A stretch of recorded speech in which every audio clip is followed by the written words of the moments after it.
Mike and Sully are back, and they're younger than ever in this prequel to Monsters, Inc., Pixar's Monsters University. Just like the first movie, this one is so crammed with secrets and Easter eggs, we might have to pull an all-nighter. Let's hit it. First, let's get this out of the way. Pixar shocked its die-hard fans by not including the studio's trademark Easter egg, A113, in Monsters, Inc. For the uninitiated, A113 is the CalArts classroom number that holds such great significance to Pixar animators that they sneak the number into every one of their movies. Or so we thought. It seems like it's absolutely nowhere to be found in Monsters, Inc. Well, don't worry, in Monsters University it is present and accounted for. In the movie, Mike and Sully take Scaring 101 from Professor Derek Knight, voiced by British acting great Alfred Molina. Well, it just so happens that Professor Knight's lecture takes place in room A113. Look at the open door to the right as John Goodman's Jimmy Sullivan makes his grand entrance. While we're on the topic of Professor Knight, you might have noticed that he's a dinosaur. It could very well be that he's named after the paleontologist Charles R. Knight, who was famous for his illustrations of dinosaurs in the 1800s. Wow, deep cut. But now that we have the A113 reference out of the way, let's get to the rest of Monsters University's awesome secrets. Not only does Monsters University take place before Monsters, Inc., but it actually existed before Monsters, Inc. was even produced. While in pre-production for the first movie, the filmmakers fleshed out a storyline that told the entire life story of Mike Wazowski, played again by funny man Billy Crystal. In the end, they decide to set Monsters, Inc. during his adult years, but when it came time to make a sequel to the smash hit, Pixar went back to the original treatment and used the college portion of Mike's life for inspiration, which might be what led to a possible inconsistency between the two films. You might remember the scene from Monsters, Inc., where Mike and Sully walk to work after watching their commercial. Sully pokes a little fun at Mike, and Mike remarks, "You've been jealous of my good looks since the 4th grade." And yet, in Monsters University, Mike and Sully don't meet until college, so what gives? Director Dan Scanlon did have a draft of the film where Mike and Sully meet in 4th grade before flashing forward to their college years. John Lasseter and Pete Docter loved that Scanlon was honoring the one line from the first movie, but told him that ultimately he had to do what was best for the story at hand. So that 4th grade development was cut from Monsters University, leaving that line in Monsters, Inc. to be explained away as, an old monster expression, according to Scanlon. Oh, and by the way, if you ever wondered what Dan Scanlon sounds like, you need go no further than the quad when Mike checks out the different booths during orientation. That blue tongue-tied monster who bombs his invitation to the improv club is voiced by the director himself. Talk about a clumsy first interaction. Of course, Mike and Sully's first interaction is hardly the stuff of BFFs. Sully mistakes the window to Mike's room for his own and hops in with Archie the Scare Pig, a rival university's mascot, in tow. They interfere with Mike's studies, wreak havoc on the room, and eventually lead to a campus-wide chase. But listen to Mike's scream when Archie pulls him across the floor of his dorm room. It's that exact same soundbite used in Monsters, Inc. You might remember it from when Mike gets his hand slammed by Roz's overhead door, and then again when he's bitten by a baby monster known as Baby Smitty. Perhaps now is a good time to mention that Mike shares his dorm room with another character from Monsters, Inc., Randall Boggs, voiced by Steve Buscemi. Part of the fun is knowing that these roomies will later become arch rivals. But take a look at Randall's side of the room. Notice the framed inspirational poster over his bed? Hawk-eared fans will recognize this poster makes reference to a famous Randall line from the first film. When Randall tries to intimidate Mike and Sully in the locker room, he says, "Shh, shh, shh. You hear that? It's the winds of change." But wait, we're not done here. There's another interesting character detail in the room where Randall is concerned. Take a look at his bedding and matching rug. They're reminiscent of the design style made famous by luxury fashion house Louis Vuitton. In place of the overlapping LV, we have RB for Randall Boggs. Randall must come from money. That or he's a fan of knockoffs. Randall also showed up during the chase for Archie. We see him trying to make friends with 7 cupcakes that together read "Be My Pal." After Mike and Archie knock into him, he's left with 4 cupcakes on his face that read "Lame." Did you know that in the different international versions of the movie, the cupcakes were smiley faces instead of letters? It was probably too much work to try and find different word gags that would work in different languages. Another fun Easter egg shows up during the chase. As Mike rides Archie the Scare Pig into the Jock's fraternity house, take a look to the left under the tree.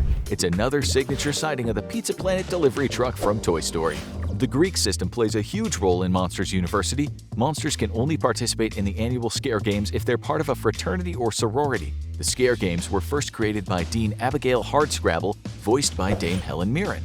Did you know that she was actually offered the role outright? But the ever-consummate professional Mirren requested that she audition for the role. She wanted to make sure the filmmakers were satisfied with the performance she had to give. Of course, as a voice performer, she has nothing but pearls to give.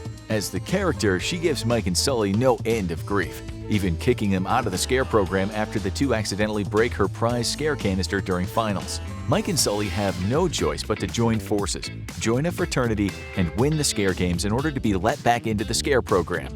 Easy enough, right? Unfortunately, the only fraternity taking is the least popular house in town, Uzma Kappa. That frat house belongs to Scott Squishy Squibbles' mom, Sherry, voiced by SNL alum Julia Sweeney.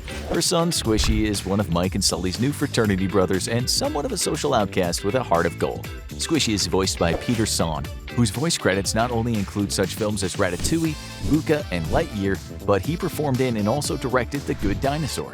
These next two fraternity brothers aren't just joined at the hip, they pretty much share an upper torso. Meet Terry and Terry Perry, voiced by Sean Hayes of Will and Grace fame, and David Foley from The Kids in the Hall. So, how do you tell them apart? Sean Hayes voices Terry with an I, who has one horn pointing up, while Foley voices Terry with a Y, who has two horns pointing out, kind of like the letters themselves. Funny enough, Dave Foley guest starred on Will and Grace for 5 episodes, where he played a short-lived love interest to Sean Hayes' character Jack. Mike and Sully's next frat brother is old enough to be their frat father, Uzma Kappa President Don Carlton, voiced by Joel Murray. After his sales career hit the skids, Don decided to make a late-in-life shift and go back to school for scaring. Ever the salesman, he always has a business card on hand. Did you happen to notice his address and phone number? The address reads 1200 Dark Avenue, which is a reference to 1200 Park Avenue, the address for Pixar's headquarters in Emeryville, California. This checks out as the area code on the phone number, 510, registers for the same area. The rest of the phone number is fake, however, as the exchange number is 555. Did you ever wonder why so many movies have phone numbers that start with 555? Early in the 11-digit phone numbering system, the numbers 555 were reserved in order to prevent calls to real people from die-hard fans of any film or television property that features a phone number. These days, only 99 numbers are available for this very use, 555-0100 through 555-0199. Slim pickings, am I right? Finally, we have Art, the impetuous New Age philosophy major, who drops hints that he led a pretty sordid past before returning to academia. He's voiced by It's Always Sunny in Philadelphia wildcard Charlie Day. If you're not entirely sure what to make of Art, don't worry, you're not alone. The filmmakers even had a hard time coming up with his character design. Dan Scanlon gave sketch artists Jason Deemer and Chris Sasaki the direction Think Mysterious. After spitballing a frustrating amount of ideas that just weren't clicking, Sasaki decided to draw an A for Art's name and gave it 2 eyes. That simple design springboarded the artists into creating the furry, fun-loving final character we see in the movie. And that rounds up the Uzma Kappa Brotherhood. The morning after Mike and Sully are initiated into Uzma Kappa, we see Mike sleeping on Sully's hand. Obviously dreaming, Mike says, "I know you're a princess and I'm just a stable boy." Believe it or not, this is another Billy Crystal deep cut, like the When Harry Met Sally Easter egg in Monsters, Inc. In his dream, Mike is referencing the main characters from the movie The Princess Bride, which Billy Crystal also featured in as the hilarious Miracle Max. It'll take a miracle for Uzma Kappa to beat the other houses in the scare games. They're up against some truly scary opposition. The first event is the Toxicity Challenge. Wait a minute, take a look at the little flourishes painted on the wall beside scare games. Anything look familiar? How about the yellow and blue ball with a red star on the bottom left? It's the Pixar Luxo Jr. ball.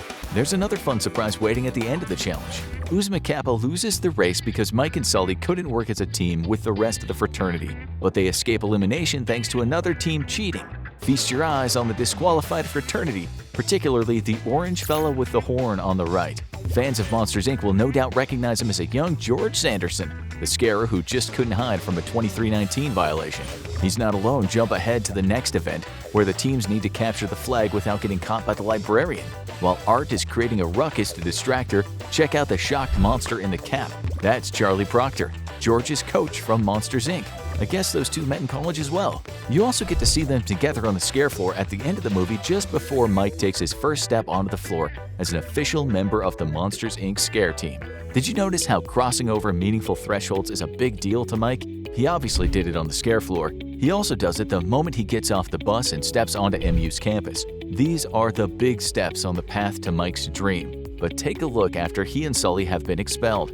he does a subtle, shameful step off the campus grounds as well. Mike and Sully are expelled, first because Sully tampers with the final event in order to win the scare games. But Mike's violation is more severe as he uses a student project door to enter the human world in an effort to prove that he really is scary. He soon realizes he's in over his head when he finds himself in a camp cabin filled with young girls. After roaring fruitlessly, one of the campers roars back at him. You might just recognize that roar. Why? It's a soundbite like Mike's scream from Monsters, Inc. This one is taken from Mary Gibbs, the voice of Boo. Now that I mention it, there's another familiar voice we haven't heard from in a while, the Wilhelm scream from the 1951 movie Distant Drums. Like A113, this Easter egg remained elusive in Monsters, Inc., but give it a listen during the montage sequence when Mike is running the floor waxer while studying. Mike's so preoccupied he doesn't notice he's become a danger to the other students, including a tentacled monster with a purple MU backpack. Haha, always nice to hear from an old friend. That's not the only classic movie reference in Monsters University. Back during the Scare Pig chase, maybe you recall a mop-topped folk guitarist serenading some lady monsters on the quad. His guitar accidentally gets destroyed by Sully in pursuit of Archie. This little moment is an homage to the godfather of college screwball comedies, National Lampoon's Animal House. In the film, John Belushi's Bluto lays waste to a folk guitarist instrument during a toga party. That instance, yeah, not really an accident, but he does say sorry. Another school-based tribute can be found in the form of an MU faculty member. Professor William Brandywine is a teacher in the engineering department at MU who runs the class in screen canister design. Though he doesn't look the part, his monotone voice and bland delivery are reminiscent of the economics teacher played by Ben Stein in the John Hughes hit Ferris Bueller's Day Off. Bueller. Another fun fact about Brandywine. Take a set of clippers to him and what do you get? As it turns out, you get Don Carlton as his basic character model. The next Easter egg happens pretty quickly, but give a listen to the different sound bites triggered by the traps during the Don't Scare the Teen challenge. At one point, Art dodges a teen obstacle where a teen girl's voice can be heard saying, "But Daddy, I love him." The inflection is identical to the delivery of the same line by Ariel in The Little Mermaid during a fight with her father, King Triton. There's something else here worth pointing out. Check out the t-shirt on the girl's would-be boyfriend, black with a white skull. In the world of Pixar, this is a clear wink at the bulliest of bullies, Sid Phillips from Toy Story. Of course, Monsters University has its own set of bullies, but none more calculating or intimidating than Roar Omega Roar President Johnny the Jaw Worthington III, voiced by Nathan Fillion. After Uzma Kappa proves themselves for a second time in the Scare Games, they're invited to Roar's house party, but under false pretenses. Johnny plays a prank on Uzma Kappa, showering them in pretty colored paint, glitter, flowers, and stuffed animals. This is a clear homage to Brian De Palma's adaptation of the Stephen King high school chiller Carrie, in which the titular character is doused in pig's blood at her prom. Obviously, that's a little gory for our audience, not to mention poor Archie. So here's a fun moment from the art club table in the orientation scene. Of course, early on in the movie, Sully does everything in his power to curry favor with Johnny and the Roar elite, but Johnny reserves judgment, noticing how Mike Wazowski begins to overtake Sully on the books. When the Roar Omega Roar brothers get a look at Sully's C- test, pause to take a closer look yourself. Sully's answer to number 6 is a fun little detail and perfect example of how he tries to coast on his talent alone. Of course, Sullivan eventually comes around and realizes that when he joins forces with Mike, they're a winning combination. Still, it probably would have been nice had he come to that realization before they got expelled. But MU is not the only doorway to these monsters' dream job. Monsters, Inc. is always hiring in the mailroom. Speaking of, here's another fun nod to the first movie. Look who supervises them in the mailroom. It's the Mr. Snowman. Voiced again by Pixar's Lucky Charm John Ratzenberger. This cameo is double the fun for Ratzenberger fans who remember John from the hit sitcom Cheers, because in that show his character Cliff Clavin worked for the U.S. Postal Service. See what they did there? Also, did you happen to see the lemon on his tie? A fun little nod to the snow cones awaiting him in the future. Turns out he's not the only monster who knows how to make lemonade from lemons. We see Mike and Sully rise through the ranks via a creative locker-bound montage, where the two shine in every job on their quest for the scare floor. Pay attention, there are loads to see here. Pause fast the moment you get a load to the inside of Mike's locker. Right beside the award for most mail delivered is a spray can of wet dog odorant, which is what Mike wore to Celia's birth date in Monsters, Inc. Along the left wall is a ripped piece of paper with notes regarding what to do with Mike's least favorite part of the job, the paperwork. Remember the color codes he quickly spouted off to Sully on his way to Harryhausen's? Pink goes to accounting, fuchsia to purchasing, goldenrod goes to Roz. Do you remember what to do with puce? Check out the pink lipstick note next to the picture of Mike and Sully's first day of cafeteria service. Looks like Mike's met and begun to woo the lovely Celia. Look at the picture in the article entitled Impressive New Recruits, and you'll see the back of Scare Instructor Flint, voiced by Bonnie Hunt in the first film. Interestingly enough, Bonnie's voice is featured in Monsters University as well, but not as Flint. This time around, she's the voice of Mrs. Karen Graves, the teacher who takes young Michael Wazowski and his class on the school field trip to Monsters, Inc. that will forever change little Mikey's life. Check out Mr. Waternoose. Nice fro. Still, if we only knew then what we know now. Finally, right next to Mike's new Polaroid of his and Sully's first day on the Scare team is a familiar photo of Celia that can be seen in Mike's locker in the original Monsters, Inc. Notice how he also has an awful lot of post-its reminding him to do his paperwork in both movies. I guess some things never change. I hope you liked this video and found some cool new details you hadn't seen yet in Pixar's Monsters University. Make sure you subscribe to Movie Logic for more daily movie facts, trivia, and Easter eggs.